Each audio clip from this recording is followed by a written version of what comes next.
Ora bem, chamei a esta aula entre o céu e a terra, à maneira do Heidegger, que diz que a nossa vida é entre o céu e a terra. E eu acho estas palavras muito significativas, porque, e sobretudo aqui na questão da arquitetura de igrejas, porque verdadeiramente não é só na terra, mas também não é só no céu. Se a gente esquece esta tensão entre os dois polos, perde-se completamente a noção do que é que a questão é. O Claudel tem um texto no Anúncio a Maria que eu acho que vou pedir ao padre João Poleiro. É francês ou em português? Não, quer dizer, eu depois tenho tradução em português, mas eu acho que isto em francês tem outro valor. Já agora. Pierre de Craon, béni soit Dieu qui a fait de moi un père d'église et qui a mis l'intelligence dans mon cœur et le sens des trois dimensions, et qu'il m'a interdit comme un lépreux est libéré de tout souci temporel, afin de la terre de France, je suscite 10 vierges sages dont l'huile ne s'éteint pas et compose un vase de prière. Qu'est-ce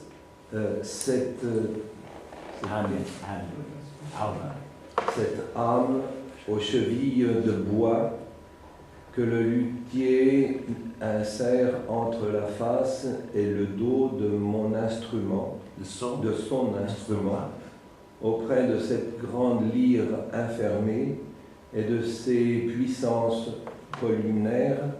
Dans la nuit, donc, j'ai calculé le nombre et la distance.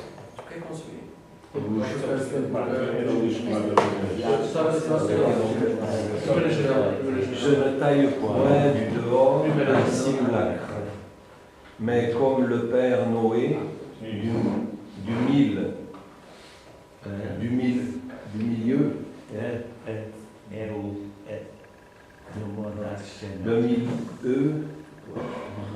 de mon arche énorme. Então, para esta cultura ou para... Não, mas esta parte onde é que está? Todos sabem francês, não? É que não sabem francês. Esta traduzida aqui. Mas cortou do que, João? Que esta, a partir da última linha, minha justiça. Pode ler para João. Não.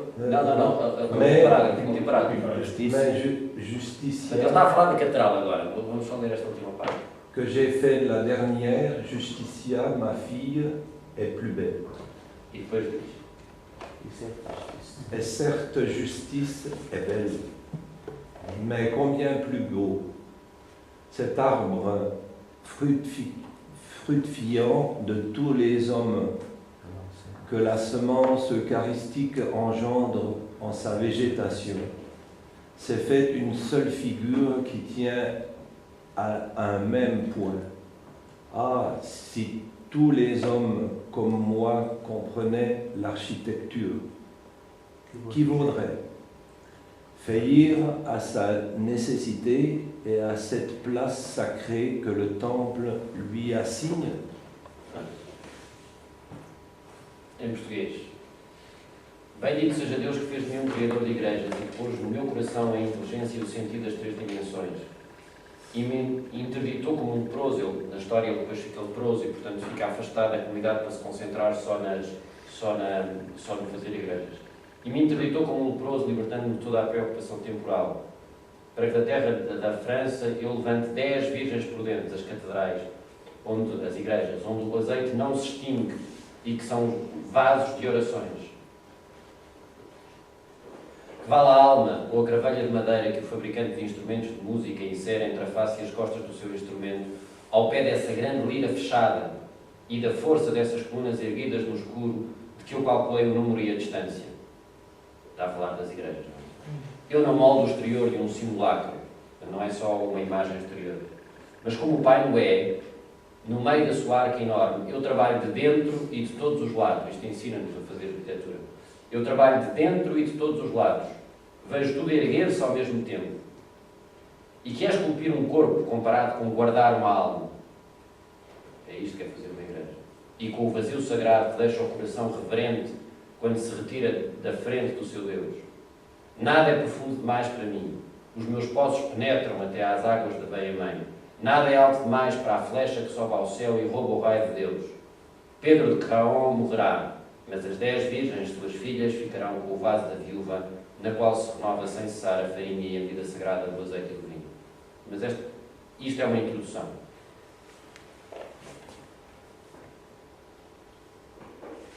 Ele diz depois, o Vertov, que é o pai da rapariga que ele gostava, diz: sim, Pedro, quem confia na terra não será desiludido, mas este caráter que o fazer arquitetura tem. E ele depois comenta: oh, como a pedra é bela, e como é doce nas mãos do arquiteto, e como o peso da sua obra no seu conjunto é coisa justa e bela. Como ela é fiel, como ela guarda a ideia e faz brotar as sombras. Como ela fica bem, como fica bem uma vinha no mais pequeno muro, ou quando em cima deste há uma roseira em flor. E agora fala da personalidade das diversas igrejas, que é sempre diferente. Haveis visto a minha pequena igreja de Epim, que parece um braseiro ardente, ou uma moita de roseiras em flor? E São João de Berthieu, que parece um belo adolescente no meio da crê camponesa? E Mont Saint-Martin, cuja beleza amadurecerá daqui a 50 anos? E São Tomás de Fondardenne, cujo chamamento se ouve pela tarde como um touro no meio dos pântanos? Mas justiça, para falar da catedral, da grande catedral feita na cidade, que tinha os nomes das virtudes, as catedrais francesas.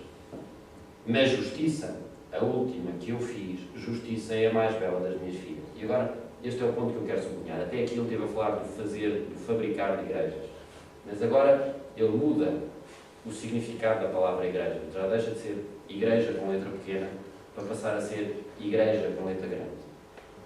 E é este o ponto, é esta passagem que eu quero sublinhar hoje aqui. Certo, justiça, a catedral é bela, mas muito mais bela é a árvore frutificando de todos os homens, que a semente eucarística gera na sua floração. Agora está a falar da igreja com letra grande, não é? E que é como uma figura única, toda ela apoiada num só ponto. E quer dizer, fazer aquelas arquiteturas todas de igrejas não se consegue perceber sem se compreender o que é esta igreja com letra grande, não é? Se os homens compreendessem como eu a arquitetura, mas se os homens compreendessem como ele a igreja enquanto instituição, quem seria capaz de faltar à sua missão e ao lugar sagrado que lhe é destinado no templo? Diz, portanto, aqui uma correlação entre o ser igreja, com letra grande, o ser parte do corpo místico de Cristo e o fazer igrejas.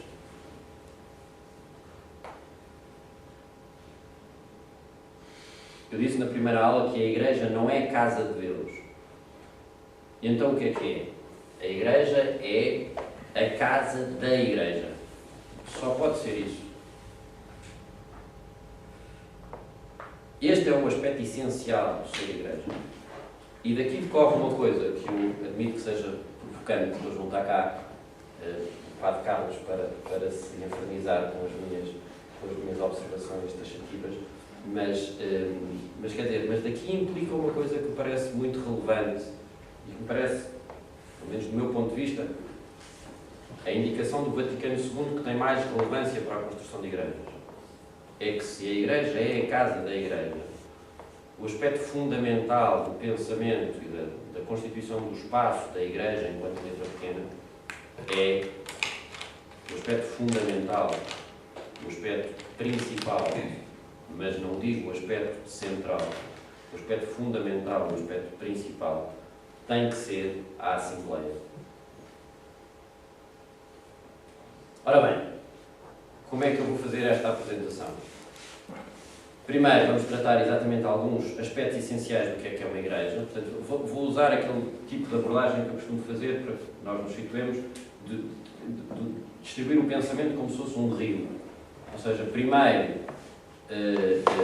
tratar daqueles aspectos que são essenciais, da foz, do sítio para onde nos devemos encaminhar todos. Deve ser aquele aspecto que inspira, no sentido literal do termo, que dá energia ao fazer dos produtores da arquitetura e que deve ser o centro da ação, o ponto de apoio da ação do dono de obra quando orienta o arquiteto e o artista, e depois falar um bocadinho das margens, ou seja, falar de uma série de aspectos particulares que já se podem dizer, mas que verdadeiramente não querem dizer coisa nenhuma, porque destituídos de uma conformação geral espacial podem perder todo o seu significado. Portanto, começaremos por tratar dos aspectos essenciais de uma igreja, depois falaremos do que é que não é uma igreja e depois de alguns aspectos particulares do que é uma igreja. Tenho 24 páginas para vos ler, vamos ver se consigo ler isto hoje tudo, ver se há. Ora bem, quais são os aspectos essenciais de uma igreja?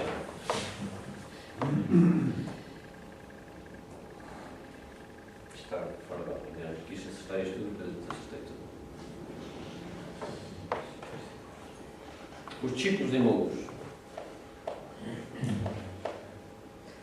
Os discípulos de Emaús, eu acho que a imagem e a história, a cônjuge, a narrativa dos discípulos de Emaús é absolutamente decisiva para a gente compreender o que é uma igreja. Uma igreja com letra pequena, uma igreja, chamamos-lhe pequenina, não é? Porquê?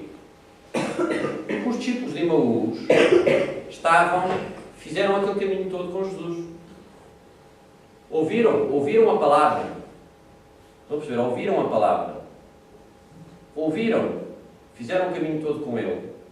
E não o reconheceram. Só o reconheceram no partir do pão. É muito engraçado que os pintores que representam esta cena, o Caravaggio e o Rembrandt, representam sempre este momento do reconhecimento dentro de uma casa. E a pergunta que se faria era: se o partir do pão não tivesse acontecido dentro de uma casa, eles teriam reconhecido?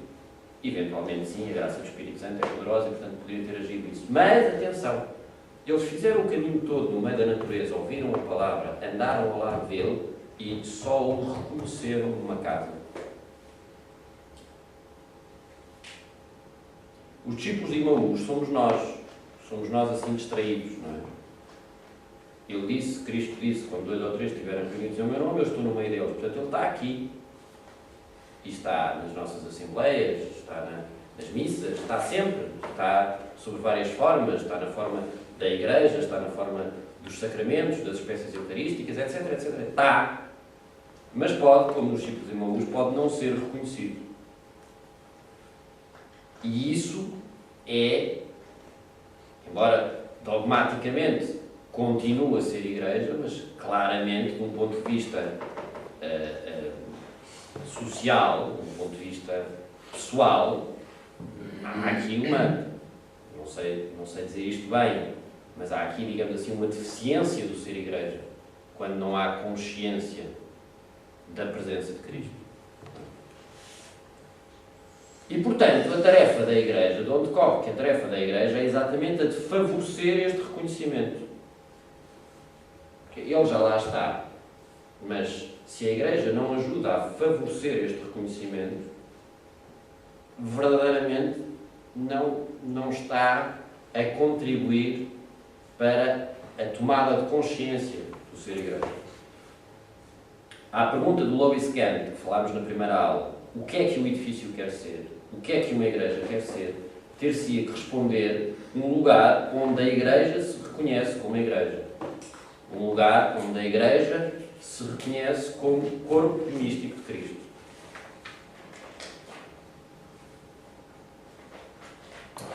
Ora bem, Portanto, para eu, enquanto arquiteto, ou enquanto artista plástico que intervenho numa igreja, saber fazer uma igreja, tenho que saber o que é uma igreja, qual é a experiência que é própria, o que é isto de experimentar ser igreja com letra grande. É preciso lembrar que o conteúdo da obra de arte, e portanto da obra de arte enquanto arquitetura, é a espiritualidade do artista. Ou seja, o que é que aqui decorre? Exatamente porque este processo de fazer arte é um processo poético. Falámos disso também na primeira aula. O que se expressa poeticamente, o que se realiza poeticamente, tem que estar previamente assimilado, tem que estar incorporado no sujeito. Uma abordagem apenas racional ou funcionalista não realiza a arte, nem realiza a arquitetura e, portanto, não realiza uma igreja. Portanto, o que é que uma igreja quer ser? O que é esta experiência da igreja com letra grande, de reconhecer-se como igreja?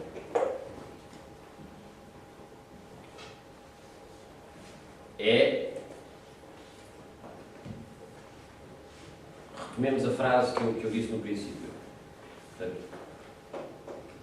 onde 2 ou 3 estiverem reunidos em meu nome, eu estarei no meio deles. Ora, isto pressupõe um ato de liberdade e, portanto, uma consciência, o querer reunir-se em nome de Cristo. Um ato de liberdade, uma vontade e, portanto, uma consciência. Não um querer reunir-se em seu nome, mas estar reunido em seu nome. Habitar com Ele. Sim, ele pode estar. Está seguramente, mas eu não o reconheço. Continuo como se nada fosse. Não volto atrás, como os discípulos de Emaús. Não mudo o caminho. Eles continuaram sempre em frente, encontraram Cristo. E não se... Eu acho que a história também é ilustrativa do que é que significa a conversão. Conversão, literalmente, significa mudar de caminho. Eles não. Cristo estava ali ao lado deles. Eles continuaram na mesma. Continuaram pelo mesmo caminho. Entraram na casa, estavam dispostos a continuar o caminho do outro dia. Não se converteram, não mudaram. E Cristo estava com eles. Porquê? Porque não o reconheceram. Portanto, não há dúvida que estavam 2 ou 3. Estavam reunidos, estavam preocupados, estavam a falar de Cristo e daquilo que tinha acontecido. Mas havia ainda um déficit. O déficit que decorria do não reconhecimento. Aquele salmo que diz, não sei se é um salmo, agora os meus padres vão ter que me desculpar a minha ignorância e impropriedade de dizer as coisas, mas quando se diz, ele foi aos seus, mas os seus não o reconheceram. Isto não é... É São João. É do prólogo. É da prólogo. São João. É muito importante. Isto ele foi aos seus, mas os seus ainda não reconheceram. Isto ainda não é bem igreja. A igreja é o reconhecimento da sua presença. Ser igreja pressupõe o reconhecimento, a tomada de consciência da sua presença entre nós e por meio de nós.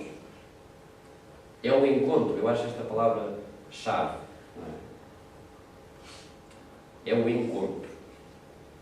O acontecimento da presença de Cristo dá sempre, é uma realidade, faz parte dos dogmas da fé, não se põe em dúvida, não é? Mas não é uma questão de acontecimento, é uma questão de encontro, estão a perceber? É uma questão de eu tomar consciência disso, é uma questão, a diferença entre um encontro e um acontecimento é que o encontro tem um lado afetivo, não é? É uma palavra que tem uma vertente semântica, da qual emana uma noção de afeto, uma noção de tomada de consciência, uma noção de entabular uma relação, de criar uma relação. Portanto, é uma questão de encontro, que é um acontecimento reconhecido como tal, reconhecido como significativo para mim, reconhecido como pertinente a mim. E este encontro gera surpresa. Olha para a surpresa. O Caravaggio é extraordinário. Parece que está a fazer BD. Não veem bem. O João teve aqui um trabalhão desgraçado. Vão ver ele levantar-se da cadeira assim, quando percebe que é Cristo. Esta surpresa deste reconhecimento. Isto devia acontecer dentro das igrejas, na Eucaristia. Ou então, noutras circunstâncias, o cara vai quer sempre este encontro, a cara do São Tomás, percebem? Este reconhecer da coisa. Tomé. Foi. Tomé. Nós em português temos estas duas vertentes e depois na tradução não passa. Ou São Mateus. A surpresa, o olharmos é comigo que estás a falar. O professor, no princípio, também dizia que a arte sacra, a arquitetura sagrada devia suscitar o espanto. Não é? Tenho pensado em muitas vezes essa questão deste A arte, toda a arte tem necessariamente que suscitar um espanto, que é um deslocamento daquilo que eu estou. Mas aqui na arte, o que eu quer dizer, é só, digamos, a surpresa, ao espanto, aquilo que o Aristóteles fala, o Talmaizen, o início do conhecimento, não é? É só o princípio.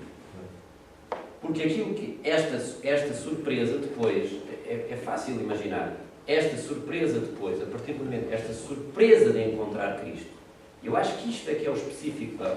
Quer dizer, também acontece, atenção, também acontece na obra de arte, não é? No geral. Mas esta surpresa, no fim, no caminho que percorre, no caminho das coisas, gera uma unidade.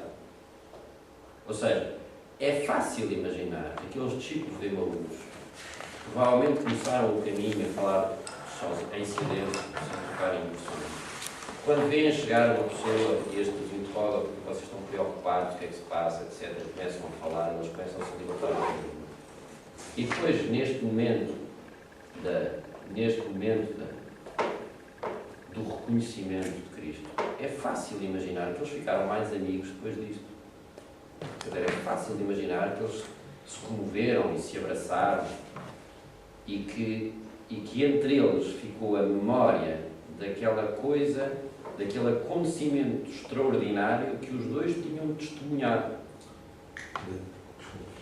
De tal forma que voltam a Jerusalém, mesmo já sendo noite, para manifestar a alegria aos outros colegas que estavam lá, que eram os outros. Há um movimento que se queria correr imediatamente. Mas quer dizer, eu queria enfatizar que não é, quer dizer, este encontro gera uma conversão, gera uma mudança de caminho, mas essa conversão gera também uma unidade, não é? Que é aquilo que é também aquilo que Cristo diz quando reza ao Pai, não é? Aquela oração extraordinária, que sejam uma coisa só, para que o mundo os reconheça, para que o mundo os veja. A missão, o resultado do sacramento, se posso assim dizer, eu peço desculpa, a sério eu peço desculpa da impropriedade dos termos, mas é como eu consigo dizer. A missão, o resultado, o fruto, o produto do sacramento é a unidade. É isso que Cristo quer, é isso que Cristo pede. E é essa unidade que depois é missão para os outros, é efeito sobre os outros. Portanto, o produto da Igreja e o produto da pequenina Igreja, que é a casa da Igreja grande,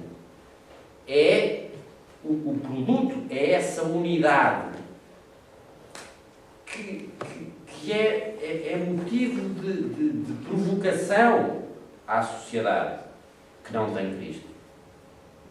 É isso.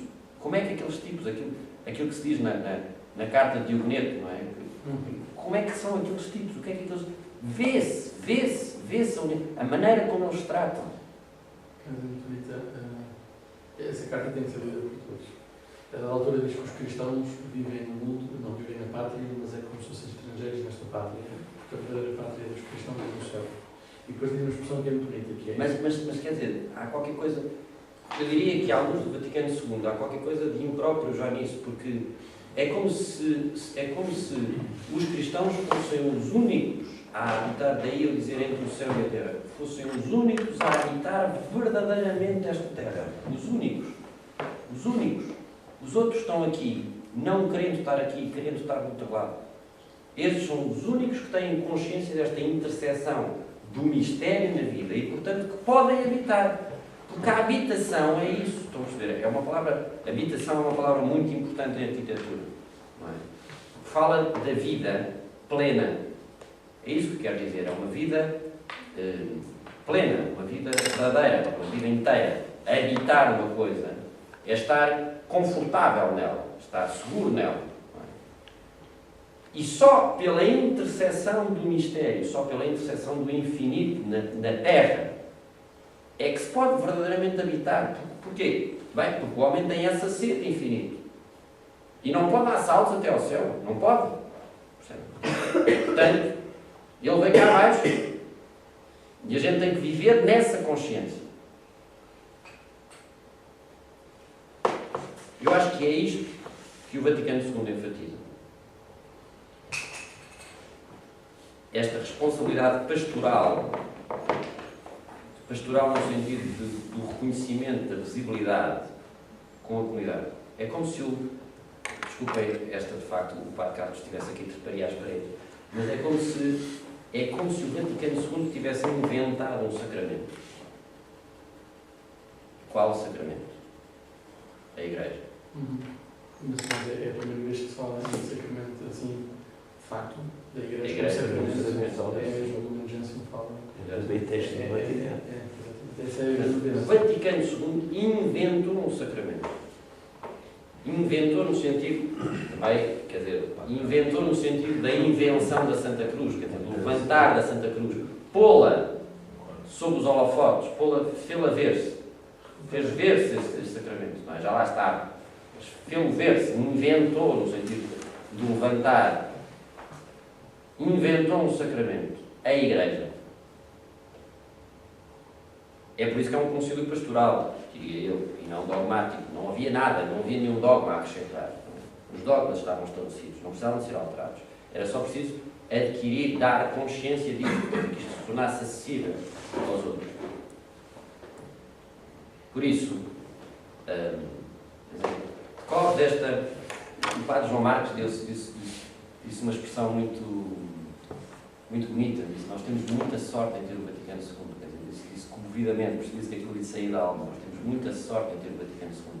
E é verdade, quer dizer, porque eu olho para a geração dos meus pais, que não têm esta consciência que me foi dada a mim, deste valor da Igreja enquanto comunidade dos crentes no qual Cristo está presente. E vejo como às vezes a própria oração deles é uma oração solitária, quer dizer, lembro-me uma vez, há 20 anos atrás, dizer, é como se a gente tivesse esta consciência que já não basta estar a rezar diante do sacrário. Não chega. Precisamos de mais. Eu lembro-me de estar, quando estava no meu segundo ano de arquitetura, foi o primeiro ano da minha vida em que eu tive dificuldades académicas. E, portanto, estava bastante perplexo com a coisa. E lembro-me de estar, para aí em dezembro, nas vésperas de Natal, na primeira ou na segunda fila da igreja, depois da missa das 7 horas na missa de Isabel, e assim quase que rezar furiosamente se isto tudo que aconteceu aqui é verdade. Tu tens que ter a ver com o meu projeto. Projeto, quer dizer, fazer projeto. Projeto é a disciplina principal que nós temos em arquitetura. Se isto tudo que aconteceu aqui é verdade, tu tens que ter a ver com o meu projeto. Quer dizer, entra, mostra-te, interfere. E tenho para mim que aquilo que aconteceu a seguir, nos anos seguintes, e os encontros que fui tendo, foram exatamente a resposta a isso. Deus não está longe. E mesmo este evento ajuda-me a perceber uma coisa, que a igreja vazia e a minha oração silenciosa, para ser mais humana, para ter esta correspondência, para responder a esta expectativa humana, tem que ser a memória da igreja, da celebração, da liturgia. Da minha oração pessoal diante do sacrário não é, antes de mais, porque às vezes, desculpem outra vez, mas às vezes há qualquer coisa de idolátrico na oração diante do sacrário, porque se esquece esta realidade mais próximo e mais presente, mas também mais terrível, que é a dele se ter querido tornar presente entre as pessoas conhecidas. É terrível, não é? Quer dizer, é terrível. Eu estou sempre a me bater com isso. Não gostava que fossem outros. Aqueles que são Cristo para mim, gostava que fossem outros, de outra maneira, com outro feitio. Mas é assim, não é? E, portanto, sempre que eu fujo disso e sempre que eu... há qualquer coisa, às vezes, há qualquer coisa de... há uma má semente de idolatria, não querer relacionar-me com Cristo através da Igreja, querer relacionar-me com objetos, com matérias silenciosas, nas quais eu projeto aquilo que quero ouvir, sem aquele embater, sem o encontro. O professor permite que... Com certeza. Eu creio que uma coisa que nos ajudará muito a materializar, como artista plástico, como arquiteto de igrejas, falar acerca da essência de Deus, do que é que Deus é. São João é muito claro, não é? Deus é...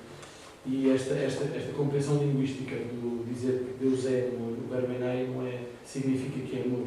O verbo ser é de facto ser. E, portanto, quer dizer, tem contido naquele verbo aquilo que é a existência divina. Portanto, se ele diz que Deus é amor, ele está de facto a dizer que não é Deus que parece que é amor, ou Deus é amoroso, ou Deus é um querido, não.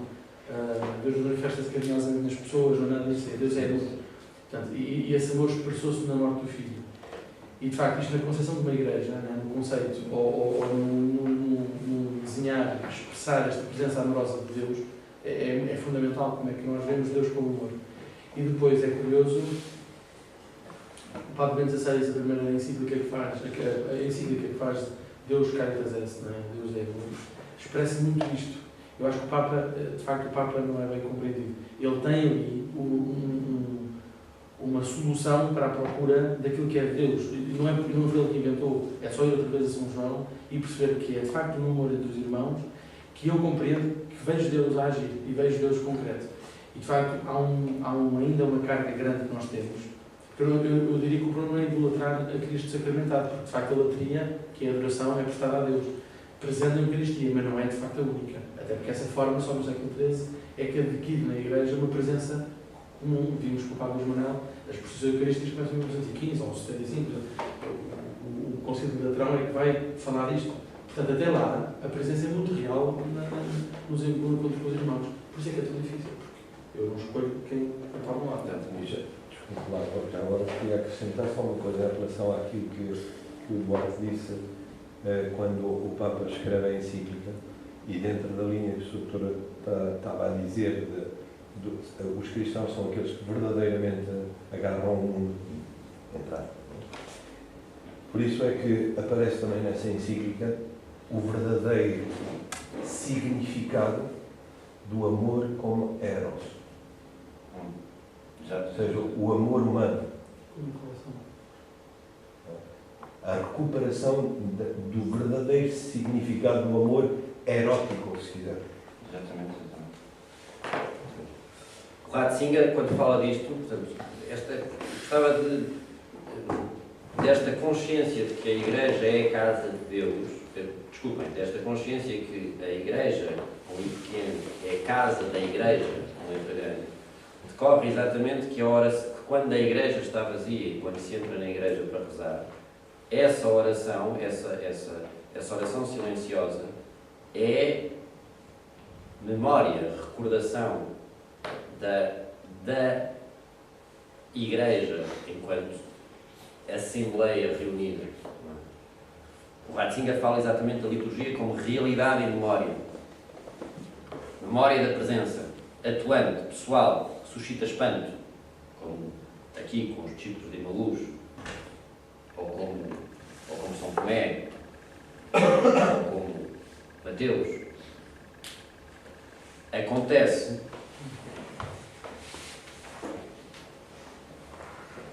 a Igreja é a casa do povo de Deus. O Santo Agostinho fala de contenitud populi, casa do povo de Deus. Há sempre,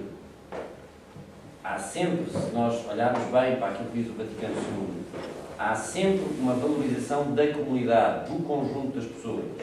Igreja, comunidade, povo, corpo de Cristo, Assembleia. E, portanto, há na Igreja uma transfiguração. Esta foi a imagem que o Padre João Marcos trouxe. Não há muitas representações da transfiguração, mas eu acho que o conceito de transfiguração é um conceito fundamental para nós compreendermos a arte sacra e a arte sacra, sobretudo, a arte no geral, a arquitetura de igrejas no particular. É importante meditar nisto na transfiguração. A transfiguração não é uma transformação. Quer dizer, não se altera nada. É só a aparência que muda. As coisas estão lá na mesma, mas a aparência de Cristo muda. Mostra-se na sua glória.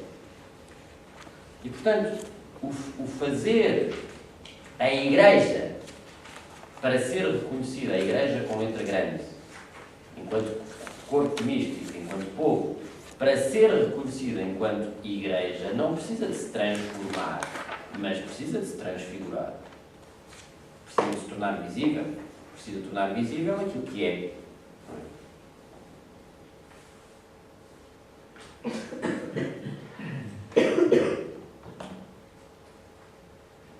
Cada um é membro ativo do corpo místico de Cristo, instrumento da sua missão.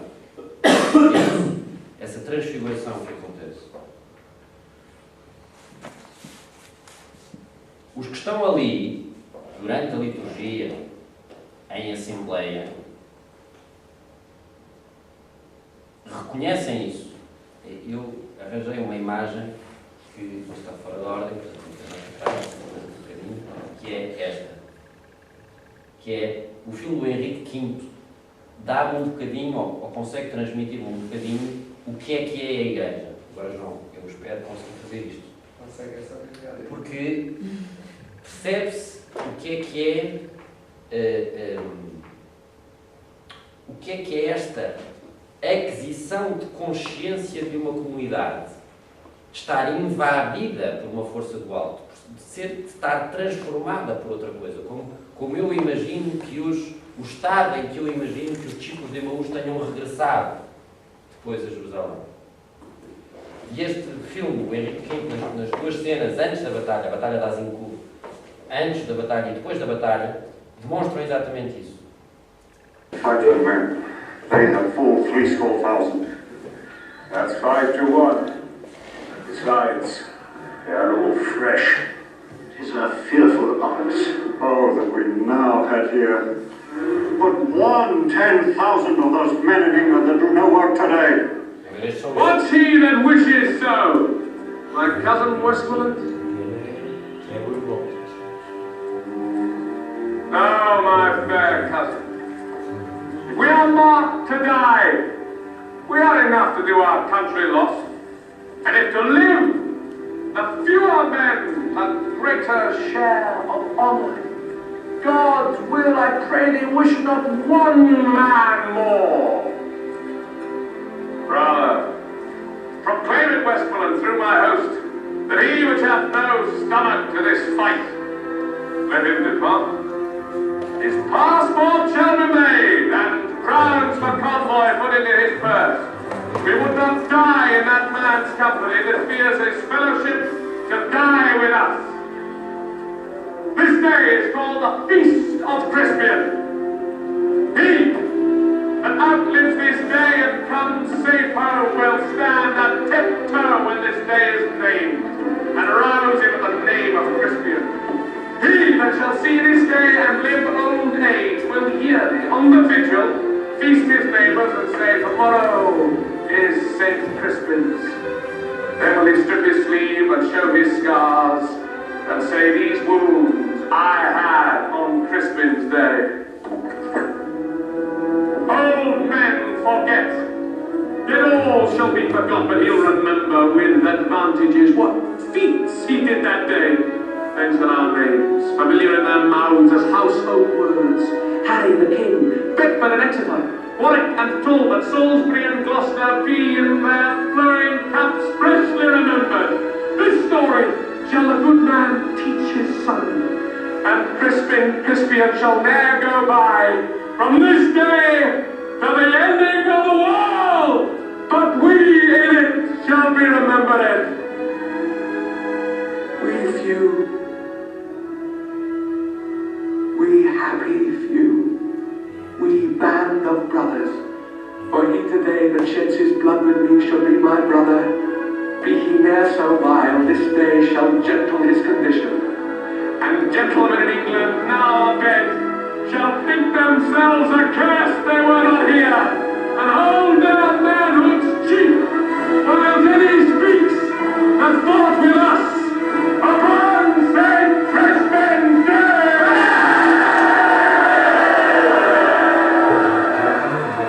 My sovereign lord, bestow yourself with speed. The French are bravely in their battle set, and will with all expedients march upon us. All things are ready if our minds be so. Punish the man whose mind is backward now. Let us not wish more help from England, cuz. God's will, my liege. Would you and I alone, without more help, can fight this royal battle? You know your places. God be with you all. Portanto, este é uma... E depois, isto antes da batalha, e depois da batalha, o resultado, a consciência que decorre daqui. Ela tem agendas a fazer.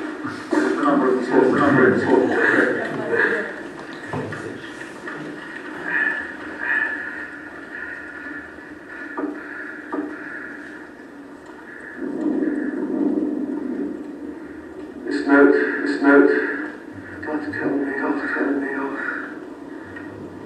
10,000 French.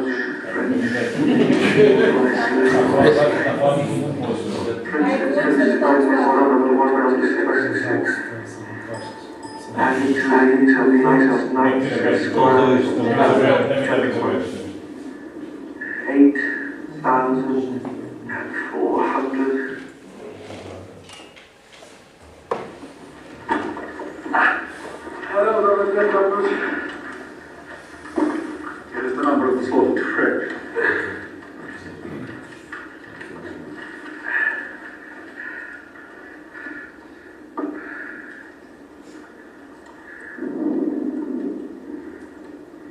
This note doth tell me of 10,000 French that in the field lie slain. Princes in this number 126, added to these of knights, esquires, and gallant gentlemen, 8,400, of the which 500 were but yesterday dubbed knights. Here was a royal fellowship of death. Where is the number of our English dead?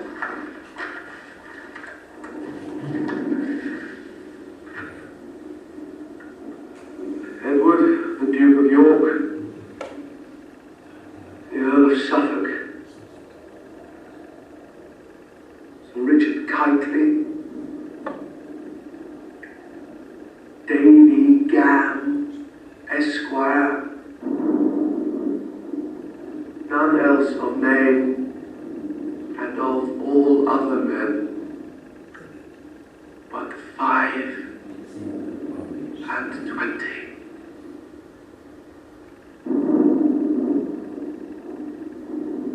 It is wonderful.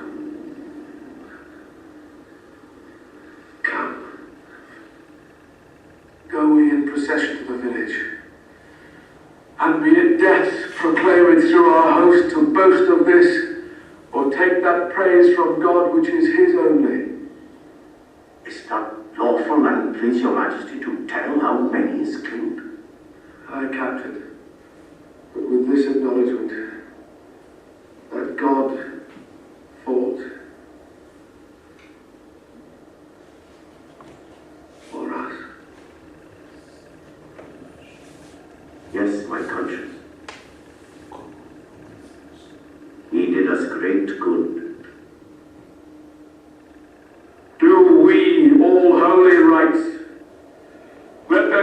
Sacramentum non nobis and Te Deum, the dead with charity enclosed in clay, and then to Calais, and to England then, where there from France arrived more happy men.